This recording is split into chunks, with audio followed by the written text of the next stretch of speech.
యాక్చువల్‌గా నేనేమనుకున్నా అంటే మా యానివర్సరీ గాబట్టి 7:00 వరకు నేను అన్ని పనులు కంప్లీట్ చేసేసుకొని చీరాల లక్ష్మీనరసింహస్వామి టెంపుల్‌కైతే ఎళ్ళేసి 7:30 వరకు వచ్చేసి మళ్ళీ ఆయన ఆఫీస్‌కెళ్ళిపోతాడు అనుకున్నా. కాకపోతే నైట్ అయితే చుట్టాలు రావడం వల్ల మాకైతే పడుకోనీకే 12 అయిందనమాట. 12:00 పడుకునేసరికి అసలు నిద్ర సరిపోలేదు. ఇంకా పొద్దున్న అసలు మేలుకనే రాలేదు. నేను 7 వరకి అన్ని పనులు కంప్లీట్ చేసుకుందాం అనుకున్నా. కాకపోతే నేను లేచిందే 6:40కి లేచినా అనమాట. 6:40కి లేచేసరికి షాక్ అయినా నేను. 6:40కి లేచిన ఏందని చెప్పేసి టైం చూడగానే ఇంకా అది కూడా మా ఆయన అలారం పెట్టిండు కాబట్టి లేచిన అనమాట. ఇంకా లేవగానే సరే ఇంకేం టెంపుల్‌కి వెళ్తాంలే ఇంట్లోనే అయితే పూజ చేసుకుందాం. తొందరగా పని చేసుకొని ఇద్దరం కలిసి దీపం పెడదాము అని చెప్పేసి అనుకున్నా. సరే తొందరగా చేసుకుందాం అని చెప్పేసి ఆకిలి సాన్పు చేసుకొని వంట కాడికైతే వచ్చేసిన. వంట చేసేసరికి నాకైతే చాలా టైం అయిపోయింది.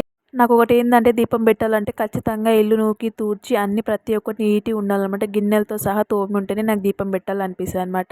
ఇంక సరే అని ఆయననే పెట్టమన్నా. ఇంక ఆయనేమో నాకు టైం అయిపోతుందని చెప్పేసి పెట్టలేదనమాట. ఇంక సరే అని స్నానం చేసుకొని అంత పని తిన్నాక నేనే దీపం పెట్టేసి దోసలైతే ఏసుకొని తింటున్నా. Thank you for watching.